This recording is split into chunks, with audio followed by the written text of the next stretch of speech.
जाऊया पुढच्या बातमीकडे आणि ही बातमी कोल्हापूरमधून आहे। कोल्हापूरकरांचा गुढीपाडवा सुद्धा सिलेंडरच्या प्रतीक्षेतच जातोय। गॅस सिलेंडरसाठी एजन्सीच्या बाहेर अजूनही कोल्हापूरकरांची खूप मोठी गर्दी पाहायला मिळते। इकडे राजारामपुरीसह ठिकठिकाणी कोल्हापूरकरांनी आता रांगा लावल्याचं चित्र आज पाहायला मिळतंय। खरं तर आज नवीन वर्षाचा पहिला दिवस, घरी गुढी उभारण्याची लगबग असते, मात्र कोल्हापूरकरांना आज सुद्धा सिलेंडरच्या प्रतीक्षेसाठी अशा प्रकारे रांगेत उभं राहावं लागतंय।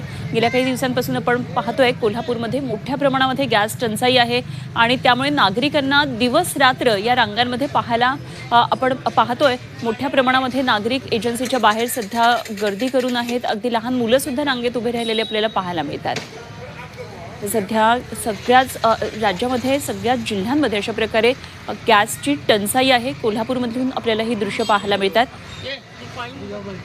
युद्धाचा परिणाम हा जिल्ह्यातल्या गॅस पुरवठ्यावरही झालेला आहे आणि ही संपूर्ण साखळी गॅस पुरवठ्याची सध्या विस्कळीत झाली आहे। आपण पाहतोय गॅस एजन्सीचे दरवाजे सुद्धा अजून उघडलेले नाहीयेत, शटर सुद्धा अजून डाऊन आहेत, मात्र नागरिकांच्या कित्येक तरी किलोमीटर अशा रांगा लागल्याचं हे चित्र कोल्हापूरमध्ये पाहायला मिळतंय।